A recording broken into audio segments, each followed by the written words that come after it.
Ladies and gentlemen, let's Gaming video. We're going to be analysing Rise of the Tomb Raider, one of the Xbox One's biggest releases of 2015. We're going to be starting things out with both a frame rate test and a discussion of overall visual quality, before moving on to specific areas and what works in Lara's latest adventure, and what doesn't quite live up to the lofty goals which Square Enix set for themselves. The title runs at a native resolution of 1080p during gameplay, but during real-time cutscenes, the engine drops down to just 1440 by 1080, and this is obviously to free up system load for additional details during the cutscenes. Anti-aliasing is left to the typical post-process filtering, and it does a reasonable job of eliminating the worst offending jaggers, but there are situations where this AA is simply not sufficient, and you're going to start noticing sub-pixel artifacts and jaggers do definitely start creeping in, as well as soft edges, but we'll get more into that just later on.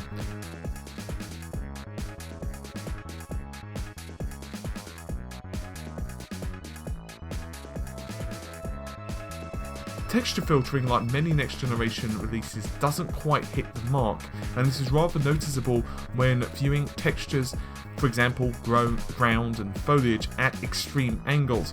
This is not anything particularly new, as we've seen examples of this creeping up many times with this next generation of gaming. It is a bit of a shame. Fortunately, textures as a whole, however, are fairly detailed, so that does help to make up for it, but obviously texture filtering does help to give that extra final level of shine.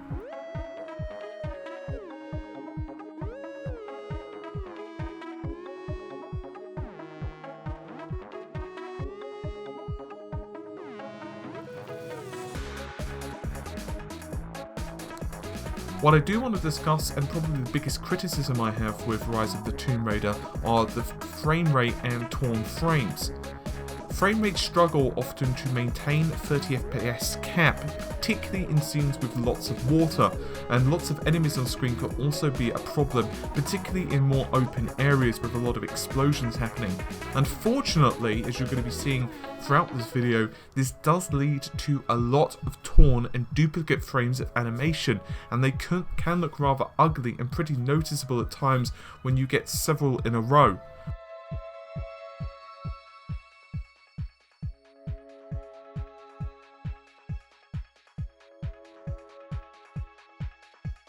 Worse, this leads to control latency, and it can also of course mean that controls feel sluggish and almost like you're trying to push Lara through treacle. Jumping and aiming are affected by this, and so aiming can start to suffer when you start noticing a lot of duplicate frames on screen.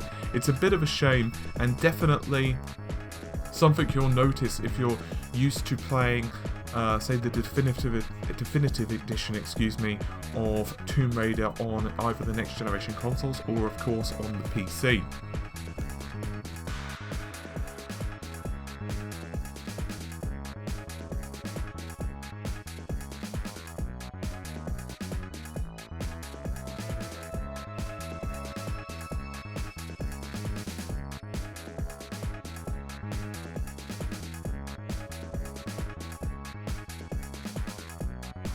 Slowing things down to just 33% speed means each frame of the game's animation from the captured footage is shown on screen 3 times longer, offering us a perfect opportunity to highlight the torn and duplicate frames of animation.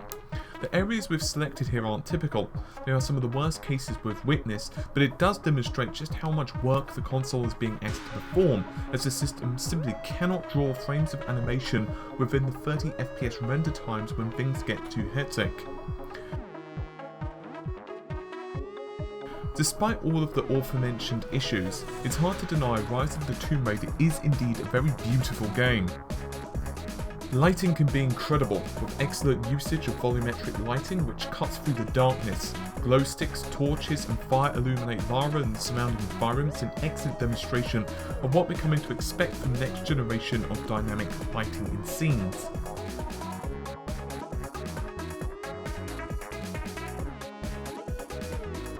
Subtle little touches, such as for example walking over small puddles and seeing the glow sticks accurately reflect, or fairly accurately reflect, in the wet rock, is pretty damn impressive to behold.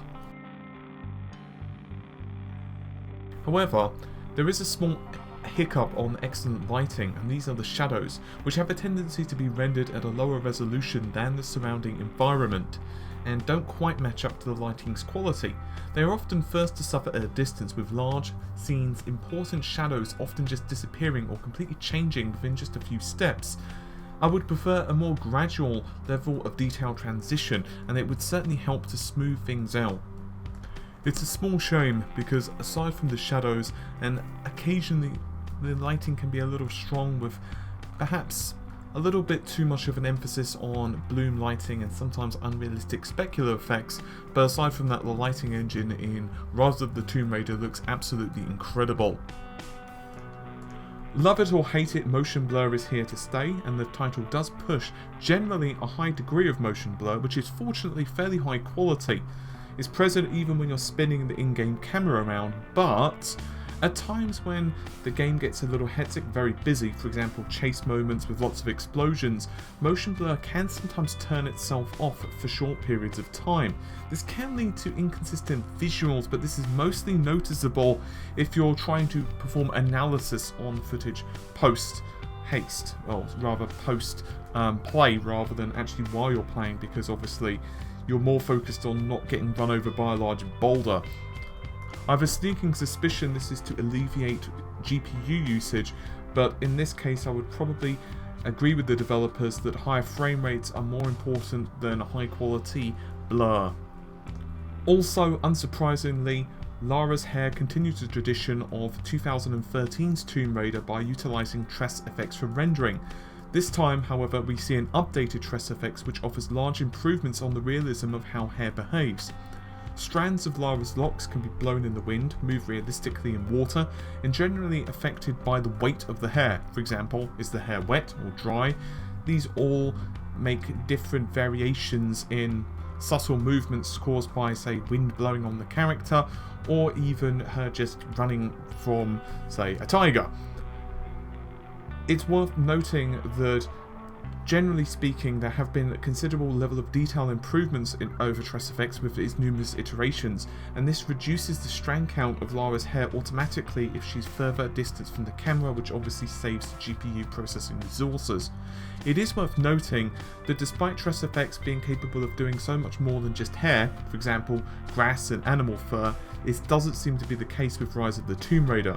Instead, for the sake of argument with wolves, a more traditional alpha channel technique is used for their fur. Since so much of the game is set in cold, frigid conditions, it's very important that materials act realistically. Unfortunately they do. Snow and ice cracks, contorts and bends. Lara and other characters and animals will leave tracks in the snow, and while they're not completely accurate, they're still extremely impressive as the snow deforms around Lara's feet. Also impressive are both fire and particle effects. Dust and debris are kicked up by helicopter blades. Heavy objects will knock clouds of dust or snow up into the air.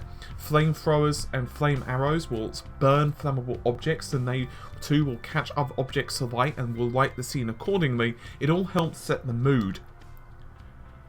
Aa and Sub-Pixel Problems are fairly evident throughout Lara's journey, as we mentioned at the beginning of this video, and while they're certainly not immersion breaking, in highly detailed scenes they are fairly obvious and stick out a bit like a sore thumb. In the selected scenes here you will notice not only anti-aliasing problems, but also problems with anisotropic filtering from tight angles, particularly noticeable on the floor, as well as some sub-pixel problems too. Finally, there are a few glitches regarding hit detection in Rise of the Tomb Raider, but these will likely be patched out. They don't affect the gameplay, at least from my testing, but they can look a bit funky. So how does Rise of the Tomb Raider on the Xbox One fare? Amazingly well. As anyone who's been watching my own Let's Play of the game will tell you, I'm enjoying the hell out of Lara's latest experience. It's easily one of the best games of the year, at least for me, despite these small technical flaws that we've discussed in this video. I don't hesitate to recommend picking up Rise of the Tomb Raider as soon as you can. With all of that said, hopefully you've enjoyed the video. I'll see you soon, take care, bye for now.